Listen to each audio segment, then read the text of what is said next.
Relembrando, cada repórter tem direito a 2 perguntas sobre exclusivamente a operação que se desencadeou hoje. Pela ordem, o repórter Patrick Mota. Superintendente, bom dia. Bom dia.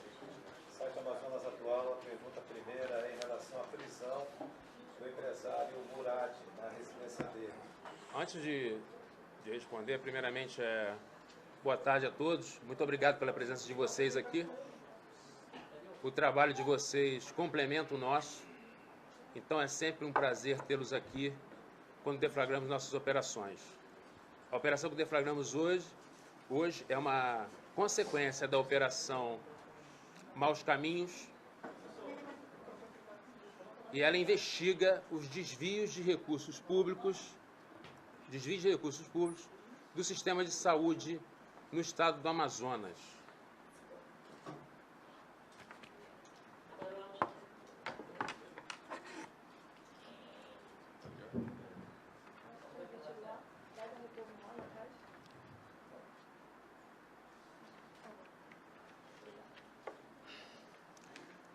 Então, pelo que se percebeu até o presente andamento das investigações, é que a população do Amazonas se viu privada de melhores recursos para atender às suas necessidades médicas. No Brasil, a Universidade Federal de Minas Gerais publicou um estudo que 300 mil brasileiros morrem por ano em decorrência de atendimento inadequado em hospitais. Então, podemos dizer que esses investigados que se denominam donos do Estado eram também donos da saúde dessas pessoas. Foi um trabalho desenvolvido em parceria com a CGU, como sempre com o MPF, com a Receita Federal, cada um dentro de suas atribuições.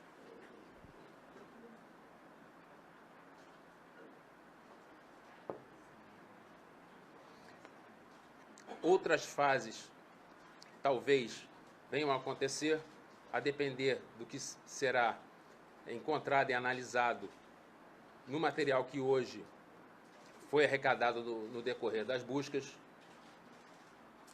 E o compromisso da Polícia Federal no Amazonas é de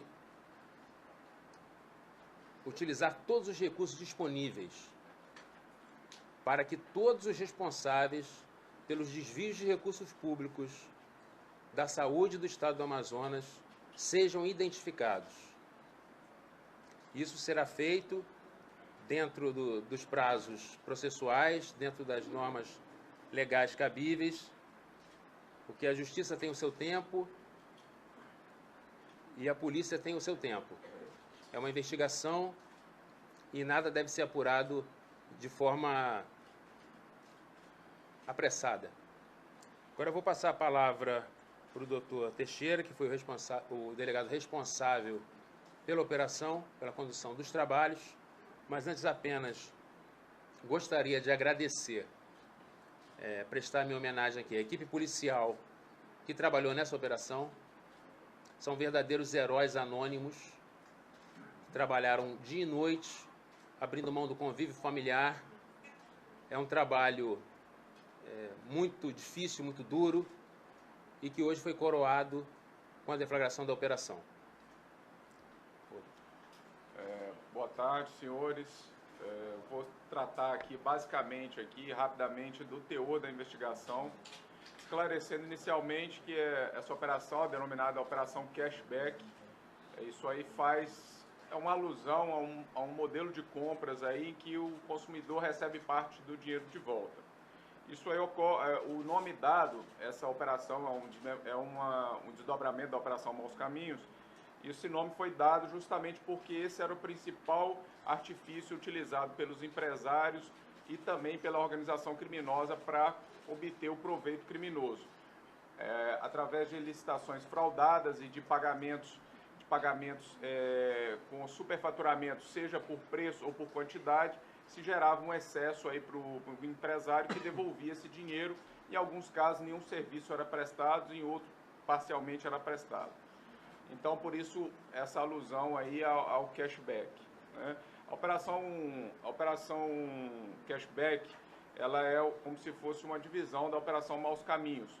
Há um grupo de empresas que não participou, que não foi alvo da primeira investigação, detectou-se por meio da análise dos materiais apreendidos e de outros meios de prova que haviam outras empresas também que se beneficiaram do esquema. Então, esse outro grupo de empresários, eles foram incluídos nessa investigação agora denominada cashback.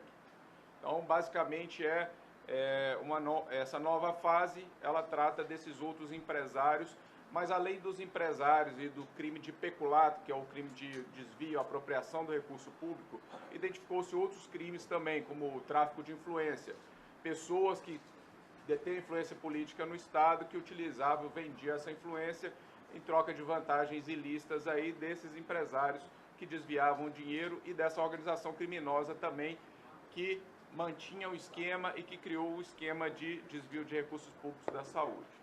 Então, em linhas gerais, é isso, os crimes, além dos crimes de peculato, os crimes de tráfico de influência e outros como falsidade ideológica, porque fraudavam notas fiscais, etc., identificou-se também o crime de lavagem de dinheiro, que é a forma que eles têm para poder colocar esse dinheiro novamente no mercado, né? De uma maneira com aparência lícita. Então, é outra modalidade de crime investigada também nesse inquérito. Basicamente, é isso que trata a investigação. Doutor Alexandre, quer mais um uso da palavra? Eu gostaria, bom dia a todos e a todas. Rapidamente, eu gostaria apenas de enfatizar que essa operação, como os senhores já sabem, desde 2016 ela ocorre, a Operação Maus Caminhos. Estamos na 4ª fase, como já bem ressaltado aqui pelo superintendente, pelo delegado Teixeira. E eu acho que um ponto relevante,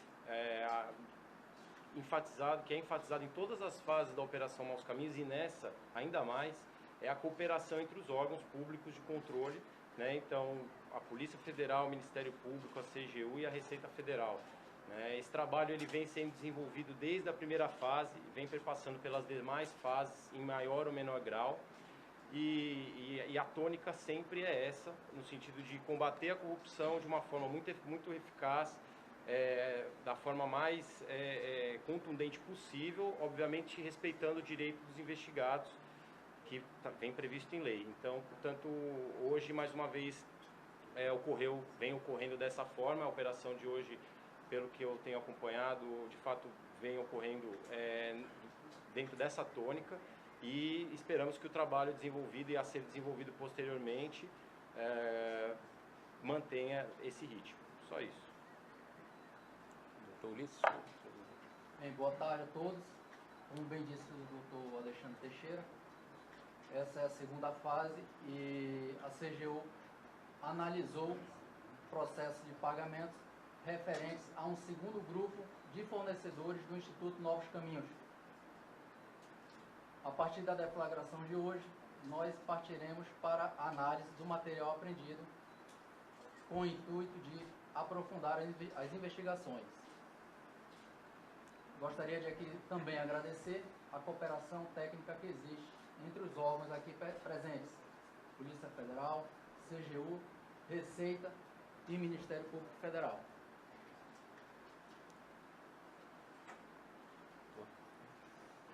Boa tarde a todos.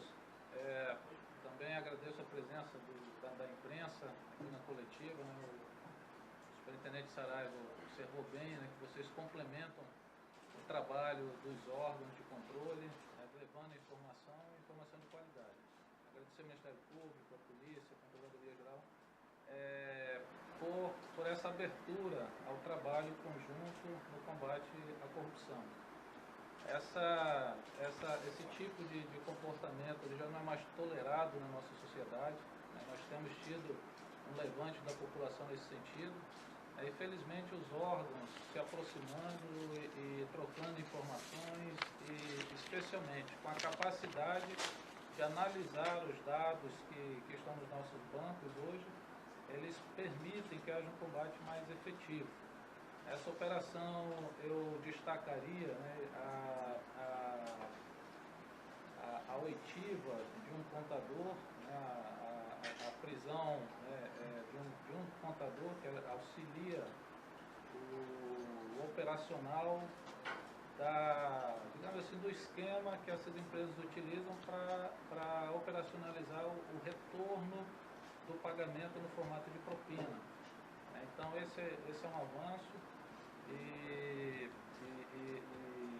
assim, não é possível operacionalizar ou fazer com que esse recurso volte sem um esquema bem inteligente, bem articulado, que lamentavelmente às vezes passa pela mão de um profissional que deveria, né, estar atuando com alguma ética, né, algum nível mais de cooperação até com os órgãos de controle também, e às vezes se deixa levar por essas situações. Então, alguma pergunta mais vai ser esclarecida ao longo da coletiva. Podemos iniciar agora então. Patrick Mota, por favor. Site Amazonas Atual, superintendente, minha primeira pergunta, já que são duas possíveis, é que o senhor explicasse com detalhes até onde o senhor pode, para não atrapalhar talvez a investigação, qual o papel do irmão do senador Omar Aziz Pedroso. Essa pergunta, como ela diz respeito especificamente ao trabalho investigativo no inquérito, eu vou passar para o doutor Teixeira responder.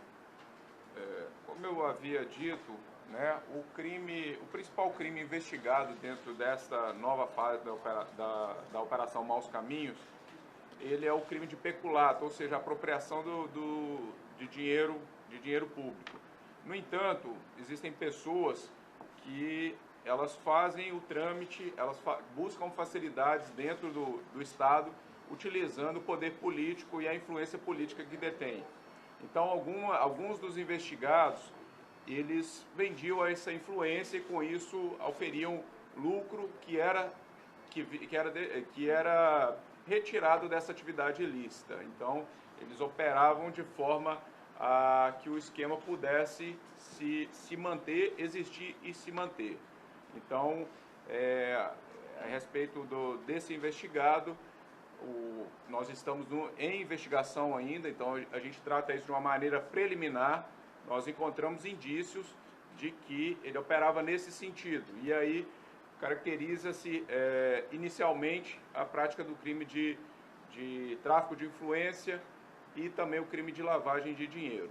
Então, basicamente, era nesse sentido que se identificaram os indícios de participação dessa pessoa. Eu ouvi falar aqui que é a quarta fase da Maus Caminhos, acho que dito o superintendente.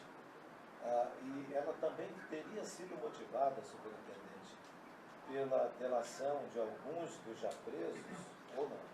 Olha, as próximas fases, se é que vão existir, que pelo volume do material apreendido se sugere que isso aconteça, vai depender muito do que será analisado e prospectado desse material. Não dá, nesse momento, fazer qualquer tipo de análise nesse sentido. Israel Conte, por favor. Bom dia, Israel Conte do site QLC. Bom, hoje nós estávamos lá acompanhando a operação da polícia na casa do empresário Omar Aziz. Ele é dono da Aziz Fitness e lá, curiosamente, tinha um cartaz dizendo que a academia não funcionaria hoje. Você é suspeito pelo vazamento de informação dessa operação? É para minha pergunta. Nós não acreditamos nessa hipótese. É certo que aqueles que praticam crime não dormem tranquilos. E, eventualmente, nós temos movimentação de nossas viaturas aqui no pátio. As nossas instalações aqui são instalações abertas. E nós realmente não temos como evitar que pessoas verifiquem a movimentação das nossas viaturas, o que pode, às vezes, ser o prenúncio de uma operação. Então, se houve esse tipo de previsão da parte dele, foi tão somente em razão de uma eventual observação de movimentação de viatura e nada mais. O delegado Alexandre Teixeira, quais são os outros nomes polícia ela não costuma marcar entrevista coletiva para fazer divulgação de nomes, expor o nome dessas pessoas. A investigação ela teve seu sigilo levantado, a pedido inclusive da polícia, até porque a gente acredita que a sociedade tem o direito de conhecer o que se passa dentro da justiça, do que é pedido dentro da justiça, e também o que está tramitando, que não haja mais interesse em manter o sigilo. Ou seja, como nós fomos para a rua, hoje todo mundo os nossos investigados já tomaram conhecimento da investigação. Não há razão mais para que se mantenha o sigilo, até porque a população quer ter o direito à informação, a imprensa tem o seu dever e o seu papel, o seu dever de expor os fatos de acordo com a verdade. Então, o que ocorre é que hoje foi levantado o sigilo e aí os senhores terão acesso a essas informações, vocês poderão consultar os nomes de todos os investigados. Mas a gente, por uma questão de determinação, de orientação, a gente não faz esse tipo de divulgação, isso aí vai ser divulgado, vai ser aberta a investigação e quem tiver interesse em buscar essa informação terá acesso a essa informação. Só complementando, nós temos uma instrução normativa da Direção-Geral que rege a comunicação social na Polícia Federal e ela não nos permite a divulgação de nomes de pessoas investigadas. Alexandre. Bom dia, doutor. Então, doutor Alexandre Teixeira, ainda sobre os investigados, a participação de algum deles, né? A gente teve conhecimento que um dos investigados seria o deputado federal Sabido, Castelo Branco. A minha pergunta é, em meio a uma operação com 16 mandados de prisão, por que ele não foi preso? O motivo é o estado de saúde dele?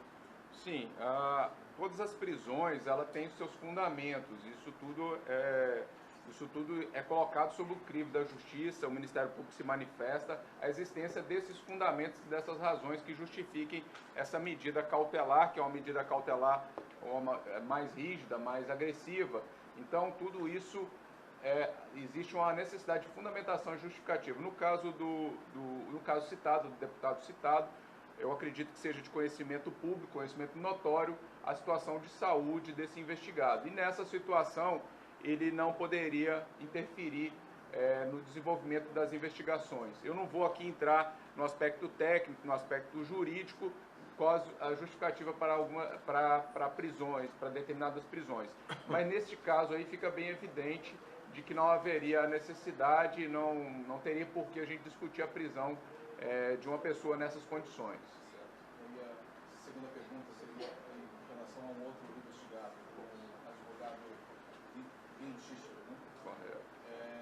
Ele faz parte desse padrão que o senhor explicou anteriormente, de envolvimento em tráfico de influência, pagamento de propina, enfim, em linhas gerais, né? Qual seria a participação dele especificamente? Sim, os indícios colhidos durante as investigações, eles apontam que advogados, não só esse advogado, mas um outro advogado também, eles atuavam fora daquela que seria a atividade de um advogado, né, que está ali para orientar, para trazer informações ao cliente, para fazer a defesa do cliente. Eles atuavam, de acordo com os indícios colhidos, como um auxiliar, como um colaborador da atividade ilícita. Por isso a gente distinguiu a atuação de um advogado da atuação daquele que, apesar de ser advogado, se presta a colaborar para a execução dos crimes. Então foram investigados 2 advogados que trabalhavam junto com a organização criminosa e que as condutas que foram identificadas, os indícios que foram colhidos, demonstram que eles não estavam atuando como advogados. Além disso, além de atuar dessa forma, é imputado ainda o crime de peculato também. Por quê? Porque eles, em colaboração com a organização criminosa que dirigia o Instituto Novos Caminhos, eles também ganharam dinheiro como prestadores de serviço.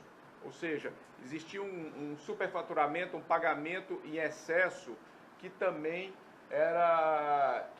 foi identificado e era devolvido para a organização criminosa.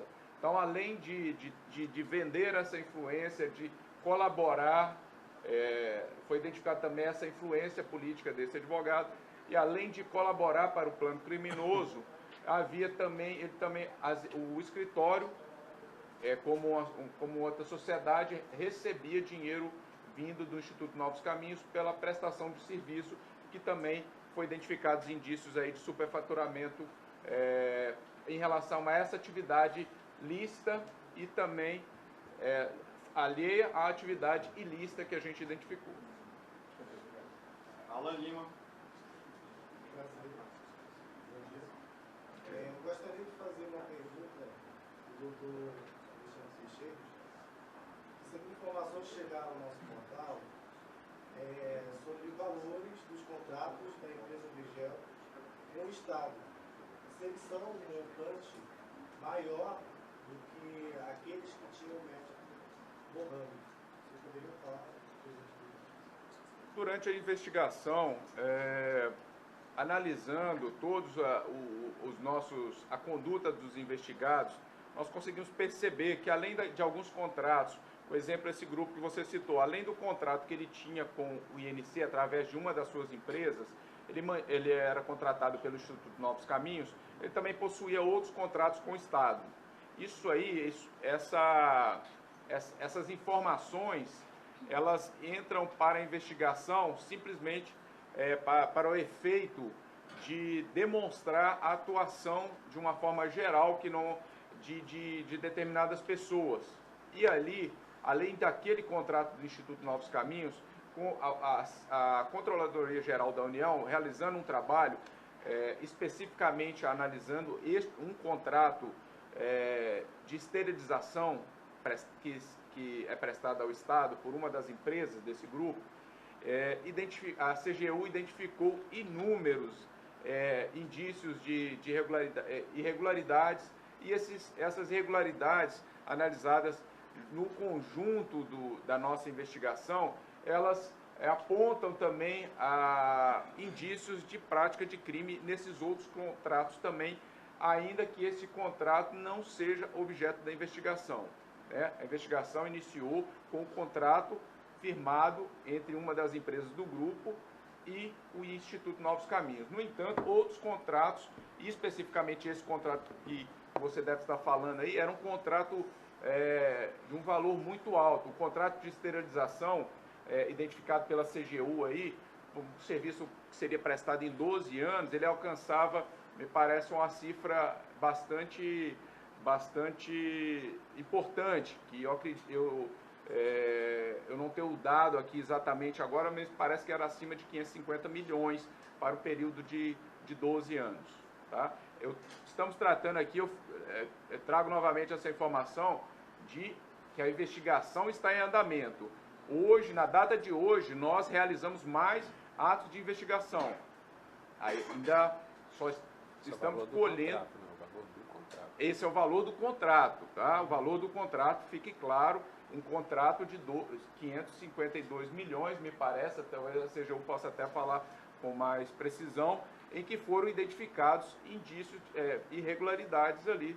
E aí, identificado já essa prática em relação ao Instituto Novos Caminhos, demonstrou-se que há uma repetição, uma prática reiterada desse tipo de irregularidade. Alan Lima, mais algum? Não. Juliano Couto. Olá, muito bom dia. Juliano Couto da Record News. Ainda sobre o grupo Bringel, que outros problemas foram detectados no grupo e de que forma isso foi prejudicado em relação à área da saúde aqui no Amazonas? Para quem quer perguntar? Para você, né? Pode ser para o doutor Alexandre Saraiva. Passar aqui para o chefe da operação aqui. Tá, Joia. Você está perguntando das atividades do Grupo Bringel e o prejuízo que se traz para o Estado. Realmente a investigação com auxílio, repito, aí friso, da CGU e também da Receita, posteriormente analisando os dados fiscais durante a investigação, observou-se que esse grupo ele detém muitos contratos no Estado e fazendo uma análise desses contratos, era uma coisa próxima, aproximadamente 90% do que ele contratava era com o Estado. Então, demonstrou-se ali um grupo que realmente mantém muitos contratos com o Estado e isso causou preocupação a partir do momento que se identifica contratos com sérias irregularidades e no contrato especificamente com o INC, indícios graves de práticas de crime de peculato. Tá? Isso ficou muito claro das práticas de crime de peculato. E aí a CGU, analisando um outro contrato que eu acabei de citar, ele identifica um contrato milionário, né, de quase mais de meio bilhão de reais, identifica sérias irregularidades. Além disso, a Receita Federal, analisando a parte fiscal dessa empresa, identificou aproximadamente 100 milhões em notas fiscais emitidas, notas fiscais frias que teriam sido emitidas em favor desse grupo. Né? Então, além das irregularidades que foram identificadas pela CGU, além dos indícios de crime que a Polícia Federal traz na investigação, a Receita ainda traz essas irregularidades que podem caracterizar crimes fiscais, né, da casa aí de 100 milhões de reais de notas frias emitidas, que geram sério prejuízo pela redução do imposto a ser recolhido. Né? Diminui-se o lucro, diminui-se o imposto a ser recolhido. Isso tudo compõe o contexto em que essa empresa estava atuando. Né? E aí, dentro dessa proposta da investigação criminal de colher esses indícios, e hoje, repito, estamos colhendo novos indícios, estamos explorando novas fontes de prova, a cada momento isso vai ficando mais sólido. Então, estamos tratando de investigação, não estamos imputando nada por enquanto, né? A partir de agora a gente vai trabalhar esse material, mas os indícios colhidos, eles são bastante robustos e apontam nesse sentido, que uma empresa desse porte estaria aí apresentando diversas irregularidades e isso chamou bastante a atenção da investigação. Uma última pergunta, vai continuar a investigação? Tem uns foragidos? É para mim de novo? Só foragidos. Não, nós temos dos 16 mandados de prisão expedidos pela Justiça Federal, já foram cumpridos 10. Então ainda restam 6 mandados de prisão por cumprir. Gabriel Bessa. Olá. Os ouvintes da Band News têm a principal dúvida se as investigações em si vão prejudicar as eleições e se candidatos que geralmente foram eleitos estão envolvidos ou não. Para quem que é a pergunta? Não houve... Não houve nenhuma... Não percebemos nenhuma circunstância nessa operação que de alguma forma pudesse influenciar no segundo turno das eleições aqui no estado do Amazonas. Isso não foi detectado, inclusive o material foi levantado do sigilo, vocês vão ter acesso, e aí essa dúvida, quando vocês tiverem conhecimento do material, vai ficar completamente sanada, mas isso não foi verificado. Nenhum aspecto eleitoral foi detectado nessa parte da operação que fizemos hoje. Charles Fernandes. Bom dia a todos. Basicamente, o que eu queria perguntar já foi respondido, mas é só para reforçar. Em relação aos desdobramentos, né? Se haverá desdobramentos dessa operação realizada hoje, né? Os senhores já indicaram que sim, né? E a informação que nós temos é que a Bringel também tem contratos com a prefeitura, se isso de alguma forma pode também atingir o município também em relação a essa questão da distribuição de medicamentos também. Olha, quanto à continuidade, o compromisso de combater desvio de recurso público na saúde é uma constante, é uma prioridade. O combate à corrupção é uma prioridade e o combate à corrupção no desvio dos recursos para a saúde é a prioridade da prioridade. Então, nesse sentido, sempre estaremos investigando esse tipo de crime. Agora, no que diz respeito a essa empresa, o Alexandre pode esclarecer melhor. Certo. Você está tratando do município, né, desse contrato. Olha só, a gente deixou claro, eu já tentei deixar bem claro aqui, né, primeiro que a gente está em atos de investigação e que, segundo, que a empresa foram detectados esses indícios da prática de crime em relação a um dos contratos e outros contratos também, as irregularidades apuradas pela própria CGU e também apuradas pela Receita. Nós não vamos tratar de nenhum aspecto em relação à atuação dessa empresa de uma forma geral. Nós estamos investigando os fatos que, dentro de uma investigação criminal, eles indicam aí a prática de crimes previstos em lei. Então, nosso foco é tratar da investigação criminal. Os aspectos sociais, inclusive, igual você está falando, já que ela presta serviço para o município também, isso não faz parte da nossa atribuição. Isso a gente não se miscui a gente não se mistura com esses assuntos. Nós tratamos de investigar fatos com indícios de práticas de crime. Então, nossa atividade de investigação criminal, ela está restrita a apurar esses indícios de crimes de peculato que teriam sido praticados por essa empresa, por meio dessa empresa aí. Cozinha de Carvalho. Bom dia, pergunta do Ministério Público da CGU.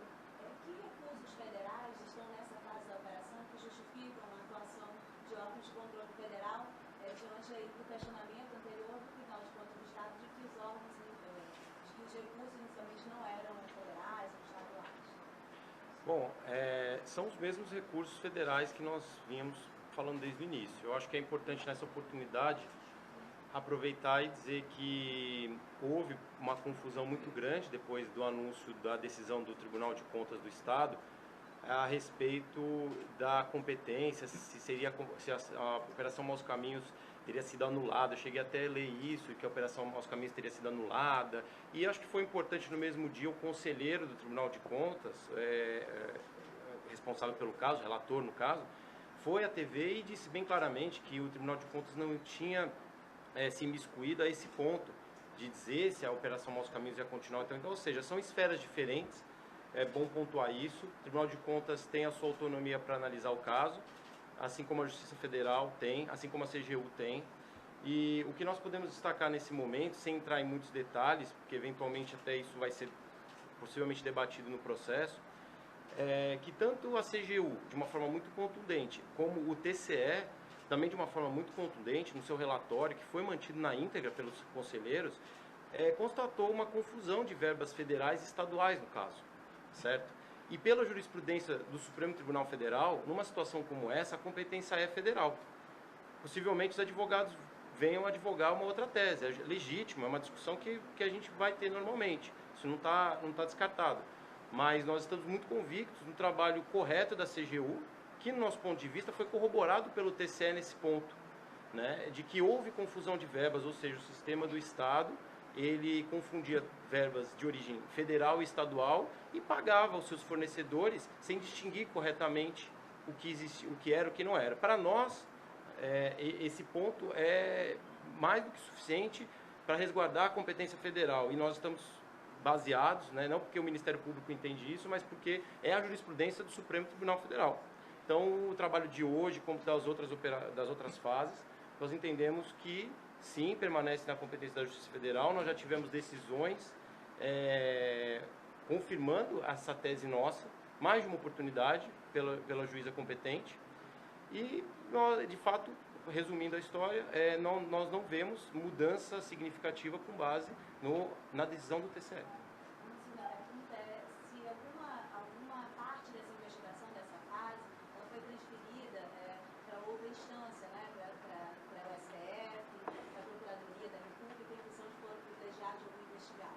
No momento, não. Nós estamos tratando aqui de uma operação que está em primeira instância e nós não temos nenhuma novidade, né? Os fatos que você está perguntando em relação a outras instâncias, em momentos anteriores isso já foi dito. Eu acho que não é o caso da gente reiterar isso, mas não temos novidades a respeito disso.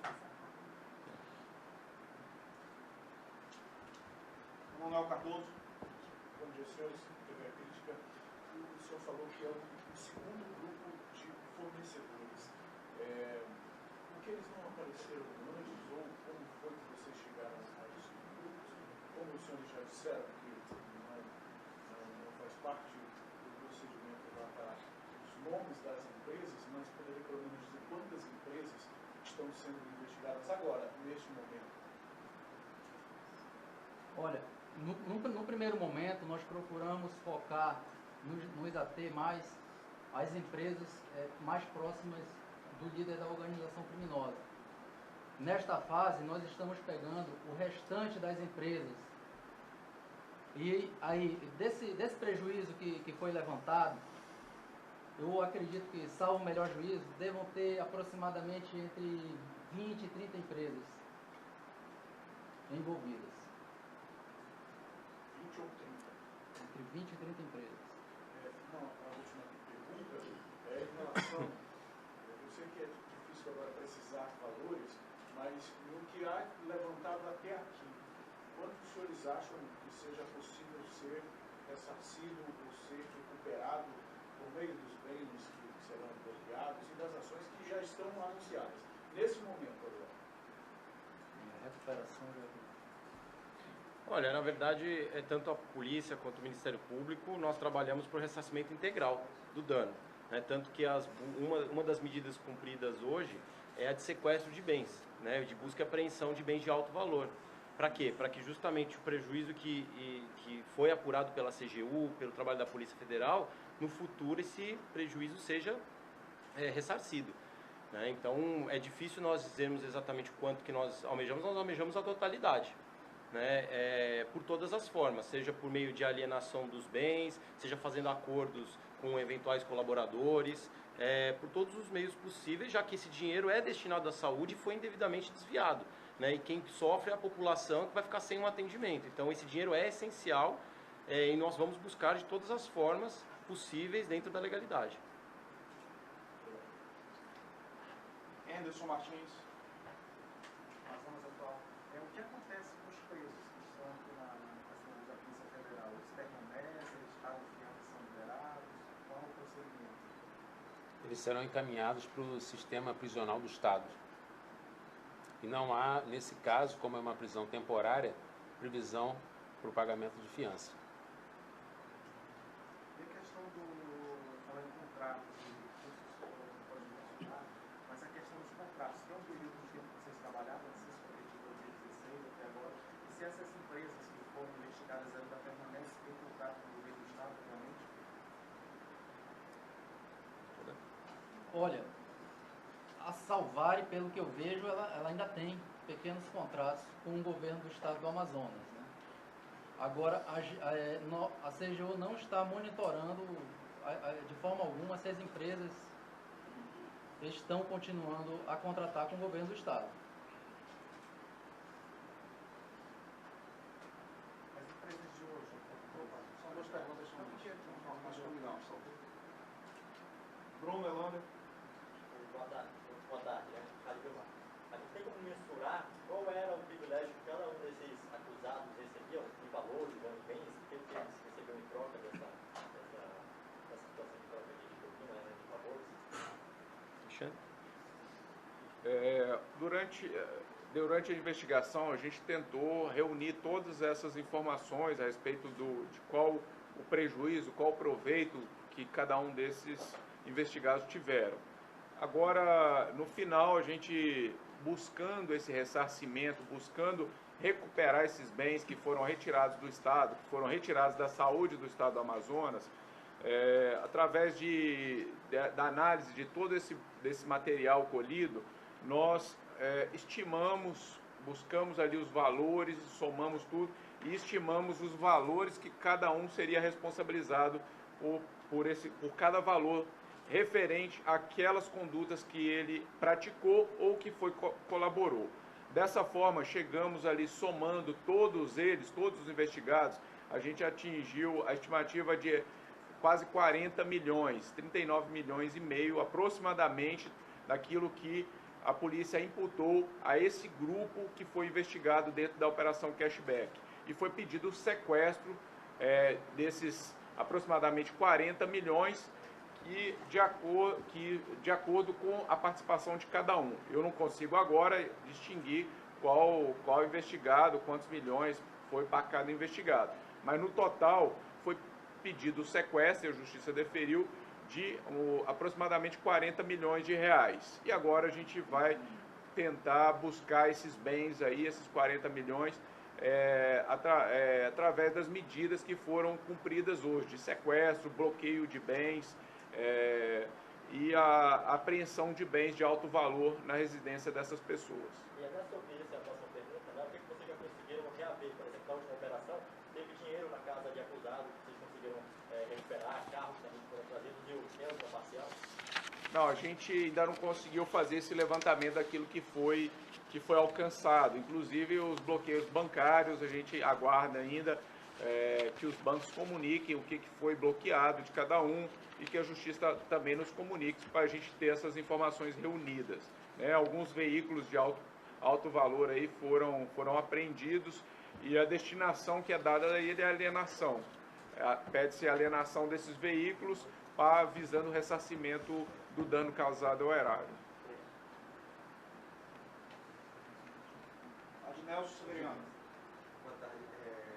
Doutor, quantos veículos foram apreendidos hoje? Teixeira, a gente não fez esse levantamento ainda. Tem aqui? Foram 9 veículos, então. 9 veículos até com agora. o valor atualizado, a quantidade atualizada. Matheus Medina. Olá, boa tarde. Pessoal da Manaus. Nós tivemos um nome bastante conhecido aí, que foi Sabino, né? E gostaria de saber se o senhor Omar Aziz, ou até mesmo o governador José Melo, tem alguma ligação direta ou indireta mediante essa investigação. Nós não vamos nos manifestar acerca de assuntos estranhos a essa investigação. Né? Vamos tratar desse trabalho, dessa investigação. Agradeço a todos, está encerrada a coletiva. Muito obrigado pela presença. Está surgindo a informação de que a operação chegou ao TJ. Eu queria saber de vocês se tem alguma informação sobre isso. Se está chegando, o senhor foi o primeiro a saber. Aí. Depois passa para a gente. Obrigado pela presença.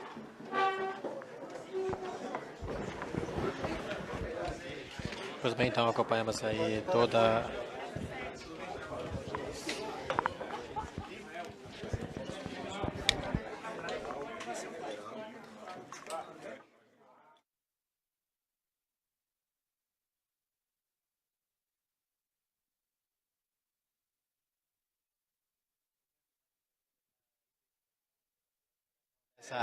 desse mandato de prisão expedidos durante o dia de hoje, prisão preventiva. Acompanhamos a coletiva aqui na sede da Polícia Federal, onde foram falados sobre toda essa situação, toda essa operação. A operação aí, Cash Bank, uma operação deflagrada pela Polícia Federal, é um desdobramento da operação Maus Caminhos, aquela que prendeu inclusive o ex-governador José Melo, que se encontra preso. Nós vamos continuar acompanhando todas as informações sobre esse assunto, sobre esta operação da Polícia Federal, que aconteceu durante todo o dia de hoje aqui na cidade de Manaus, aqui no nosso estado do Amazonas. Alguns pontos da coletiva, vou passar para você aqui, sobre o Murad Aziz, ele que é irmão do Omar Aziz. Ele é um dos investigados, inclusive tem um mandado de prisão em nome dele. Segundo informações aí do delegado Alexandre Teixeira, o delegado da Polícia Federal, ele está sendo investigado por usar o poder político para contribuir com o esquema que caracteriza-se como tráfico de influência e também desvio de dinheiro. Também não foi revelado o nome dos demais investigados pela Polícia Federal, até por conta aí das investigações, da investigação que deve dar prosseguimento. Temos a informação, também foi dada aqui, que um dos nomes investigados é do deputado Sabino Castelo Branco e que ele não foi preso por conta da saúde dele e que por isso ele não poderá atrapalhar nas investigações, o deputado Sabino Castelo Branco. Então temos essa informação também aí sobre essa situação. Outra pergunta foi feita aqui em relação ao Lino Chícharo, e mais outro advogado que também estão sendo investigados. Ele atuava fora da linha da profissão dele, de advogado, e auxiliava como colaborador do esquema, e que se encaixa no crime de peculato, já que eles recebiam do dinheiro da corrupção por seu serviço, que não se resumia ao serviço de direito. O contrato aí que está sendo investigado é de 552 milhões, foi outra informação dada durante a coletiva de hoje, e o prejuízo no Estado é na ordem de 100 milhões de notas frias, outra informação coletada durante essa coletiva. Temos também informação de que entre 20 e 30 empresas estão sendo investigadas. Todos os presos serão encaminhados para o sistema prisional sem fiança. Durante todo o acompanhamento aqui, acompanhamos aí a chegada de veículos. Ao todo foram 9 veículos apreendidos até este exato momento. Aí foi o balanço dado durante o dia de hoje. Portanto, estamos acompanhando toda essa investigação, todo esse processo. Dá para ver aqui que está bem movimentado por aqui, por isso passa pessoas aqui, mas estamos continuando acompanhando todas essas informações, que você também vai poder conferir no portal Amazonas Zoom, tudo completo. Você vai poder conferir em nosso site, no amazonaszoom.com.br. Vamos continuar acompanhando todo esse processo das investigações. Até agora foram cumpridos 10 mandados de prisão preventiva. Ainda faltam serem cumpridos 6 mandados de prisão, que devem acontecer durante ainda todo dia, durante toda a tarde desta quinta-feira, e nós vamos continuar acompanhando. Com imagem de Jorge Albuquerque, reportagem Thiago Ferreira, portal Amazonas Zoom, informação com qualidade.